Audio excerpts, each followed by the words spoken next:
May 4th is a good excuse to look at Star Wars as something more practical than a cultural monument.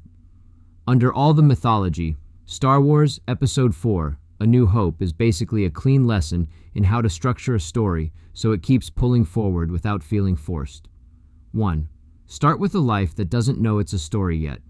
We don't open on rebellion or destiny. We open on a boy doing chores on a desert farm, annoyed about being stuck where he is. That's important. Nothing is framed as important yet. The world is bigger than the character, and the character doesn't fully realize it. What this does, it creates contrast before anything happens. The story feels like it's waiting to interrupt him. 2. Change arrives as interference, not ambition. Luke doesn't decide to leave his life. His life gets disrupted.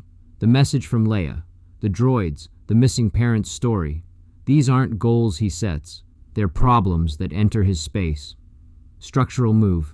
The plot begins when the outside world refuses to stay outside. 3. Resistance is part of propulsion.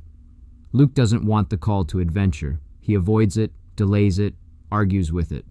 That hesitation isn't filler. It's what gives weight to the eventual movement. Without it, the journey would feel automatic. Key idea: reluctance is not the opposite of story movement. It's what makes movement feel earned. 4. Guidance reframes reality, not just action. Obi-Wan doesn't just teach Luke skills. He changes what Luke believes is possible. The Force, destiny, identity, none of it is just information. It's permission to reinterpret his situation. Function of the mentor, not instruction, reframing. 5. The turning point looks like a choice, but it's actually accumulation.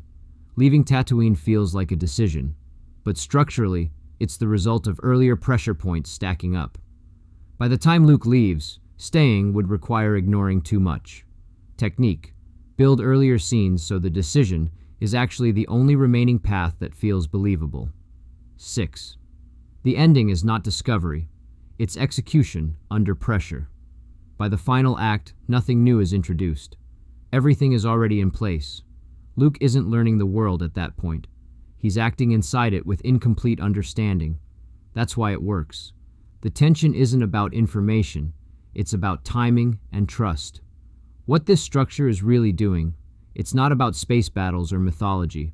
It's about sequencing pressure, normal life with hidden scale, interruption from outside resistance that delays acceptance, reframing of what's possible, choice formed by accumulation, action under uncertainty. If a story feels like it's stalling, it's usually because one of those layers is missing or too shallow. Most often, it's the interruption or the resistance. Those are the parts that make everything after them feel inevitable instead of assigned. That's the real craft underneath Star Wars. Not destiny, but timing. Thanks for listening. Catch The Quiet Quotient on YouTube and all major podcast platforms. To help us grow and keep supporting creators, please like, follow, and subscribe. Want to get in touch? Connect with me directly at jimhansonmedia.com.